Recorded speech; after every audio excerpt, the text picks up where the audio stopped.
मेरा अमोल नाम है। कहाँ के रहने वाले हैं? मैं महाराष्ट्र के। महाराष्ट्र में कहाँ से हैं सर? महाराष्ट्र में नांदेड़। नांदेड़। अभी चुनावी सुगबुगाहट तेज हो गई है महाराष्ट्र में। हरियाणा के बाद वहीं चुनाव है। क्या माहौल है इस इस बार आएगा बीजेपी का। बीजेपी का आएगा? हाँ आएगा। ओवैसी की पार्टी कह रही है कि हम जो है उद्धव ठाकरे के साथ जा सकते हैं, उद्धव ठाकरे को मतलब उनके साथ कोलिशन कर सकते हैं महाविकास अघाड़ी के साथ। मैं जाने दो ना, किधर भी जाने देगा, आएंगे तो बीजेपी आएगी। बीजेपी आएगी। हाँ। राज ठाकरे का क्या रोल रहेगा सर इस इलेक्शन में? राज ठाकरे का कुछ नहीं रहेगा, लेकिन बीजेपी आएगा। राज ठाकरे का ना इधर रहेगा ना उधर रहेगा। वो उन्होंने तो लेकिन उद्धव को और शरद पवार को सीधी चुनौती दे दी है कि नहीं, विधानसभा में आएगी तो बीजेपी आएगी अभी। अभी पूरे इसमें बीजेपी आएगी पूरे। देवेंद्र फडणवीस का रोल कैसे देखते हैं आप? देवेंद्र फडणवीस का रोल अच्छा है। अच्छा रहेगा। अच्छा रहेगा उसका रोल। संजय राउत कह रहे थे कि कोई नहीं आजकल पूछ रहा देवेंद्र फडणवीस को, आउट ऑफ द पॉलिटिक्स हो चुके हैं वो महाराष्ट्र से, कोई उनका कुछ नहीं बचा महाराष्ट्र की राजनीति में। जिसके पीछे बहुत कुछ है वो कुछ नहीं कर सकता। देवेंद्र फडणवीस ऐसा आदमी है, वो बोलता कुछ नहीं लेकिन करके दिखाता। सचिन तेंदुलकर के जैसे सिक्स लगाएगा वो। अच्छा। हाँ। मतलब बोलते कुछ नहीं है लेकिन बोल हाँ, लोगों को कितना ही बोलने दो, वो आखिर सिक्स लगाने वाला वही आदमी रहेगा। वही आदमी रहेंगे। वही रहेगा। वही रहेंगे वो। लेकिन अभी बीच में उन्होंने कह दिया था लोकसभा में जो सीटें कम आई है मैं जिम्मेदारी लेता हूँ, मुझे हटा दो उप मुख्यमंत्री पद से। फिर जिम्मेदारी लेने वाला आदमी है वही तो एक है जो जिम्मेदारी लेता है, जिम्मेदारी से भागता नहीं है। जो जिम्मेदारी से भागता है वो कभी आगे नहीं जाएगा, इसलिए तो वो आगे जा रहा है। तो शिंदे जी का साथ मिलेगा? हो पूरा साथ मिलेगा शिंदे जी का। शिंदे जी का पूरा साथ मिलेगा देवेंद्र फडणवीस जी को। अच्छा, अभी पश्चिम बंगाल में जो घटना हुई उसके बारे में देखा होगा आपने, जो लड़की के साथ जो रेप और बहुत बुरी है, ऐसी घटनाएं नहीं होनी चाहिए। आज सुप्रीम कोर्ट में दरअसल साथ होने दो, ऐसी घटना नहीं होनी चाहिए। आज सुप्रीम कोर्ट में इस मामले को लेकर सुनवाई थी और कपिल सिब्बल डिफेंड कर रहे थे ममता सरकार को, और सुप्रीम कोर्ट ने बहुत बड़ी फटकार जो है ममता सरकार को लगाई। कई सारे सवाल पूछे कि आपने एफआईआर क्यों नहीं की, एफआईआर लेट क्यों की, परिवार को क्यों नहीं बताया, परिवार को आत्महत्या आप बोल रहे हैं। मतलब कई सारे सवाल आज ममता सरकार पर खड़े हुए हैं। ममता सरकार की इसमें बहुत बड़ी गलती है ना, बताना उसका जिम्मा है। जो सरकार चला रहे तो सरकार का जिम्मा है कि जनता को सब बताओ, या ऐसा नहीं बताएगा तो नहीं चलेगा। जनता को सब बताना चाहिए। और इनफैक्ट वहाँ क्या हो रहा है, जो जैसे देश भर में प्रोटेस्ट निकल रहे हैं, वहाँ जो प्रोटेस्ट कर रहे थे अब उन पर रोक लगा दी, जो प्रोटेस्ट कर रहे हैं उनको नोटिस दिया जा रहा है। अब सुप्रीम कोर्ट कह रहा है कि आप ऐसे कैसे कर सकते हैं, आप क्यों जो है बलपूर्वक उनको रोक रहे हैं जो प्रोटेस्ट कर रहे हैं। एक तो पहले ही आपने इस मामले को सुलझाया नहीं, अब जो लोग सड़कों पर उतरकर जस्टिस मांग रहे हैं उन पर भी आप दबाव बना रहे हैं। ये जस्टिस मांग रहे हैं तो मांगने दो। ये ममता इनका गलत है। जनता के साथ में नहीं जाना चाहिए, क्योंकि ऐसी घटनाएं नहीं होनी चाहिए, किधर भी हो नहीं होनी चाहिए, कहाँ भी हो। तो अब देखना होगा कि, क्योंकि पहले दिन से ही सवाल उठ रहे थे ममता सरकार पर कि गलत कर रही है ममता सरकार। नहीं, ममता सरकार तो गलत ही कर रही है, ऐसा नहीं होना चाहिए, किसी स्टेट में नहीं होना चाहिए ऐसा। अच्छा, इसी बीच जो पश्चिम बंगाल के राज्यपाल हैं सीवी आनंद बोस, वो दिल्ली पहुंचे हैं और राष्ट्रपति और उपराष्ट्रपति से आज उन्होंने मुलाकात करके रिपोर्ट दी है कि पश्चिम बंगाल में, और ये एक घटना नहीं है, पहले भी कई घटनाएं सामने आई हैं, पश्चिम बंगाल में जो अभी स्टेटस चल रहा है उसकी रिपोर्ट दी है। और ये भी कहा जा रहा है कि जो वो मिले हैं राष्ट्रपति उपराष्ट्रपति से, शायद कहीं राष्ट्रपति शासन लगाने की भी तैयारी चल रही है। राष्ट्रपति शासन तो ऐसे इसमें लगना ही चाहिए, क्योंकि राष्ट्रपति शासन नहीं लगाता और अत्याचार बढ़ेगा। राष्ट्रपति शासन लगाए तो अच्छा रहेगा। ये आप भी मतलब डिमांड कर मेरा भी डिमांड यही है। रोहित कुमार, कहाँ के रहने वाले हैं? बिहार का, बिहार में कहाँ के? मुंगेर जिला।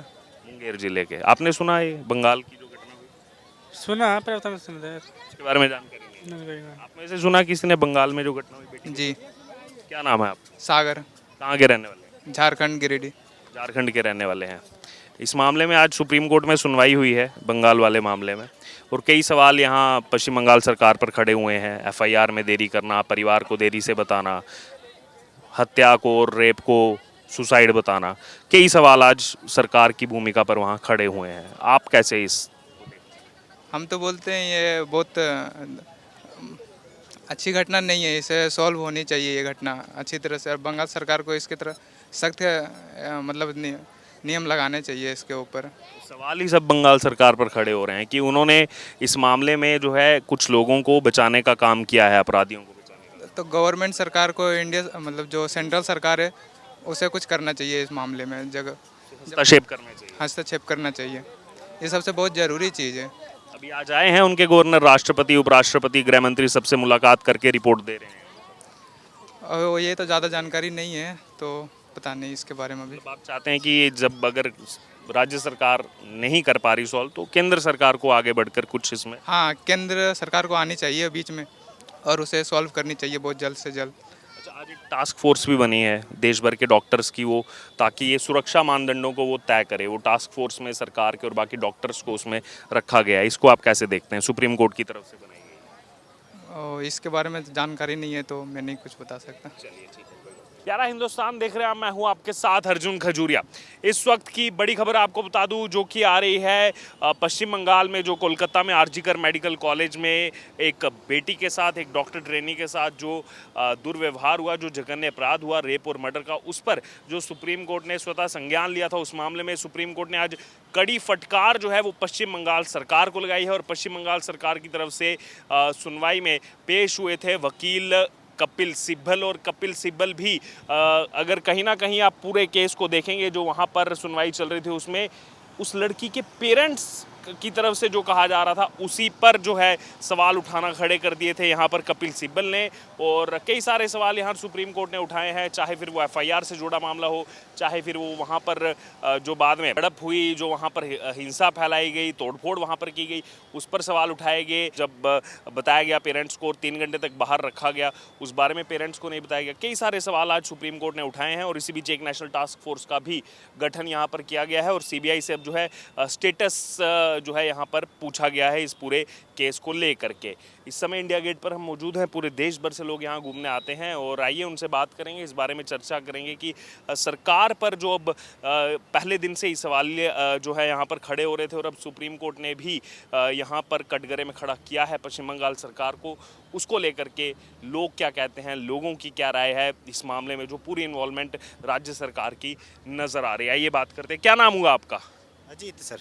अजीत, कहाँ के रहने वाले हैं? खरगोदा सोनीपत हरियाणा। खुदा सोनीपत के रहने वाले हैं। अच्छा, चुनावों का ऐलान हो गया है हरियाणा में, क्या लग रहा है इस बार किसका माहौल है? वहाँ पे तो अभी दीपेंद्र हुड्डा जी का ही माहौल चल रहा है। वैसे पूरे प्रदेश का क्या लग रहा है? पूरे प्रदेश का तो बीजेपी का भी हो सकता है, बराबर की ही रहे तो 5-5 सीट थी। बराबर, अभी मतलब 50-50 चल रहा हाँ 50-50 चल रहा है, अभी कुछ नहीं कह सकते इलेक्शन में। है। आपका क्या नाम हुआ? किशोर गुरु, आप कहाँ के? महाराष्ट्र का हूँ। महाराष्ट्र में कहाँ से? मुंबई। मुंबई से हैं। मुंबई में भी चुनाव आने वाला है अब, ये इसके बाद मुंबई में चुनाव है, वहाँ का क्या लग रहा है हालात? देखेंगे अभी कौन करता है, अभी टक्कर का चल रहा है दोनों का, शिवसेना, राष्ट्रवादी, बीजेपी। देखेंगे अब होने के बाद ही पता चलेगा कौन क्या है। ओवैसी की पार्टी कह रही है कि हम विपक्ष के साथ जा सकते हैं, यानी कि उद्धव ठाकरे के साथ जा सकते हैं। देखेंगे अभी क्या करते हो।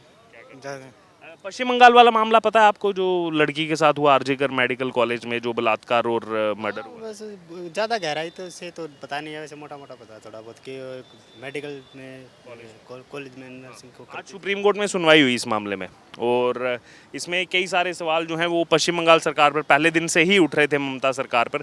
आज सुप्रीम कोर्ट ने भी यहाँ पर कड़ी फटकार ममता सरकार को लगाई है कि इस पूरे मामले में राज्य सरकार ने बहुत ज़्यादा जो है ढिलाई बरती और इस केस को जो है वो जाने दिया, मतलब प्रशासन जो है वो सख्त नहीं था वहाँ।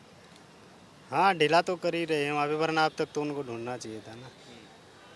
क्योंकि वो एक आरोपी की बात कर रहे हैं, इसमें हर कोई यही कह रहा है कि 3 से 4 आरोपी कम से कम इसमें है। हाँ अकेला आदमी नहीं कर सकता वो, और कोई तो होगा साथ में, वही तो। ममता सरकार को फटकार आज सुप्रीम कोर्ट से लगी है। अभी वो तो देखा नहीं मैंने।